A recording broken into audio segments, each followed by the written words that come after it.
Nous sommes dans un processus électoral. On se souvient qu'en 2016, vous avez eu à soutenir clairement un candidat, en la personne de Guy Brice Parfait Kolela, ce n'est pas un secret. Mais cette fois-ci, vous n'avez pas de candidat. Vous ne donnez pas de consigne de vote non plus. Mais quelle est quand même l'analyse que vous faites du processus électoral présentement, avant l'élection? À sa manière d'apprécier ce qui se passe, ce qui se fait. Mais selon moi, s'il y a eu peut-être au départ plusieurs candidats et des gens influents aussi, c'est-à-dire des gens qu'on voyait qu'ils pouvaient faire partie de la course, mais qui étaient obligés de s'abstenir. Pourquoi? Mais c'est parce que les choses ne sont pas claires, les choses sont flouées. Donc, pour ma question, si Guy Parfait Kolela aujourd'hui est candidat et que je ne sois pas avec lui, bon, c'est parce que depuis que j'ai fait la paix, parce que au sortir de la guerre que nous avons connue, nous savons que Guy Parfait Kolela n'était pas neutre dans cette guerre. Parce que c'est quand je revenais du grand meeting organisé au stade Marchand, et à partir de Nganga Lingolo, j'avais été fusillé. Et j'avais perdu deux des membres du CNR. Et du côté de la population, puisque c'était en plein marché, il y avait eu aussi 3 morts. Donc soit un total de 5 personnes qui étaient mortes ce jour-là. Bref, je ne reviens pas en arrière. Nous savons nous tous que l'élection présidentielle est une élection de grande envergure. On ne pouvait pas attendre jusqu'à une semaine sans qu'on la proclame. On est arrivé jusqu'à 2 semaines.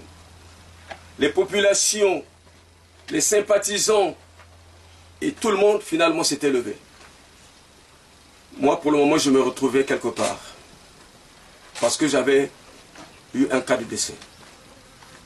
Et après, quand j'apprends qu'il y a eu des fusillades ou quoi, j'étais obligé d'appeler ceux qui étaient à Brazzaville pour leur dire que, écoutez, nous sommes dans une situation exceptionnelle. Nous devrons nous asseoir. Nous devrons tabler sur des points que nous trouvons louches. Et quand j'ai fait cette demande, c'est vrai, le ministre de l'Intérieur, le ministre Boulou m'avait écrit, me demandant d'envoyer des émissaires arrivés à Brazzaville. C'est ce que j'avais fait. J'avais envoyé Monsieur Tondo. Non, Monsieur Tondo était en prison puisque lui, il était à Brazzaville. Et voilà. Oui, lui, il était parti. Ben, oui, après, il était retenu là-bas. C'est-à-dire, 6 mois après, dans les négociations, finalement, ceux qui étaient partis, ils étaient retenus et on les avait mis en prison. Avec un mandat d'arrêt, signifiant que je devrais être traqué et que je devrais soit me rendre à Brazzaville. J'ai dit, nous sommes dans une situation politique. Et puis moi, je n'étais pas candidat. Nous savons que nous sommes en démocratie. En démocratie, on n'est pas seul, puisque nous sommes dans une démocratie pluraliste. J'ai fait savoir tout ça, mais ils sont allés jusqu'au bout. Et finalement, c'était la guerre. La guerre avec des mercenaires. Il y avait des Israéliens, il y avait plusieurs nations. C'est vrai que vous étiez à Brazzaville, mais vous ne saviez pas ce qui se passait ici dans le pôle. Avec des armes non conventionnelles. J'ai dit,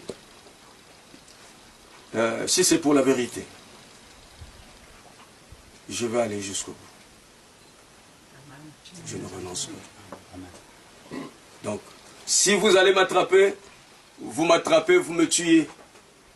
Et vous allez mettre tout sur ma tête parce que je n'aurai plus de bouche pour parler. Mais je crois en Dieu. Je sais que mon Dieu ne me laissera pas.